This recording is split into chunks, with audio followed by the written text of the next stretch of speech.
শিম দিয়ে তো আমরা শিমের তরকারি বা শিমের ঝাল বা শিম ভাজা এগুলোই বানিয়ে থাকি।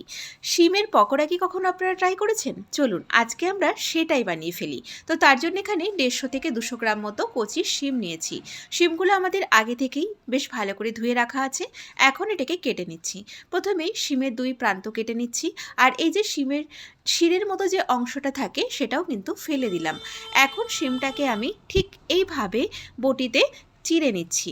দেখুন ঠিক এইভাবে কাটছি। আপনারা চাইলে এই কাজটা নাইফের সাহায্যেও করতে পারেন। আর শিমের শেষ প্রান্তে কিন্তু কাটছি না, এটাকে কিন্তু একটু বাঁধিয়ে ঠিক এই রকমভাবে আমি কেটে নিয়েছি। তো দেখুন আমাদের কিন্তু শিমগুলো কাটা হয়ে গেছে। এবারে ব্যাটারটা বানিয়ে নিচ্ছি। নিয়ে নিলাম এর মধ্যে প্রথমেই 4 টেবিল চামচ বেসন, দিয়ে দিচ্ছি এর মধ্যে 2 টেবিল চামচ চালের গুঁড়ো। আপনারা চাইলে চালের গুঁড়োর পরিবর্তে কর্নফ্লাওয়ারও ব্যবহার করতে পারেন। দিয়ে দিচ্ছি এর মধ্যে হলুদ গুঁড়ো, 1/4 চা চামচ মতো হলুদ গুঁড়ো দিলাম। দিয়ে দিলাম একটু রেড চিলি পাউডার, আর দিয়ে দেবো এর মধ্যে কালো জিরে, 1/4 চা চামচ মতো একটু কালো জিরে দিলাম। আর 1 পিঞ্চ মতো একটু হিং দিয়েছি। আপনারা চাইলে কিন্তু এটা নাও দিতে পারেন, এটা পুরোপুরি অপশনাল। আর দিয়ে দিলাম স্বাদ মতো লবণ। এখন এই সব শুকনো উপকরণগুলো ভালো করে একটু মিশিয়ে নিলাম। এবারে এর মধ্যে আমি অল্প অল্প করে জল অ্যাড করে একটা ব্যাটার বানিয়ে নিচ্ছি। এই ব্যাটারটা কিন্তু খুব বেশি পাতলা হবে না, আবার একেবারে মোটাও হবে না। ব্যাটারটা বেশি পাতলা হয়ে গেলে কিন্তু শিমটা ভালো করে আমাদের কোট করা যাবে না। তাই ব্যাটারটা করার সময় এটা অবশ্যই একটু মাথায় রাখবেন। তো দেখুন আমাদের কিন্তু এটা তৈরি হয়ে গেছে। ব্যাটারের কনসিস্টেন্সিটা ঠিক এই রকম হয়েছে। তো এখন আমি এর মধ্যে 1 চা চামচ মতো একটু গরম রিফাইন তেল দিয়ে দিলাম। এই তেলটা দিলে কি হয়, যে কোনো পকোড়াতেই কিন্তু ভীষণ পকোড়াটা মুচমুচে হয়, বেশ খাস্তা হয় খেতে। তো দেখুন আমাদের কিন্তু ব্যাটার একদম রেডি হয়ে গেছে। এখন এটাকে আমি 10 মিনিটের জন্য ঢাকা দিয়ে রাখলাম।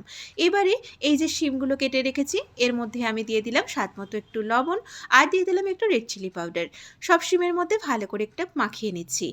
ব্যাটারের মধ্যে নুনের পরিমাণটা কিন্তু বুঝে দেবেন, যেহেতু আমরা শিমের মধ্যেও লবণটা লাগাচ্ছি। তো এখন এগুলোকে আমরা ভেজে নেব।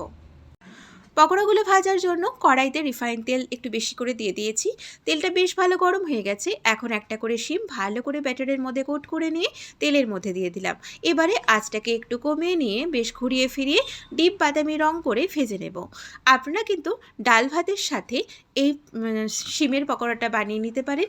আবার সন্ধেবেলার চা বা কফির সাথেও কিন্তু এটা দারুণ লাগে খেতে। তো দেখুন আমাদের কিন্তু শিমের পকোড়া একদম তৈরি হয়ে গেছে গরম গরম সার্ভ করার জন্য। ঠিক এইভাবে আমি প্রত্যেকটা বানিয়ে নিচ্ছি। তো আমার আজকের এই ভিডিওটা ভালো লাগলে অবশ্যই ভিডিওটাতে লাইক, শেয়ার, কমেন্ট করবেন। চ্যানেলটিকে সাবস্ক্রাইব করবেন নিত্য নতুন রেসিপি পাওয়ার জন্য। আপনারা সবাই খুব ভালো থাকবেন, সুস্থ থাকবেন। নমস্কার।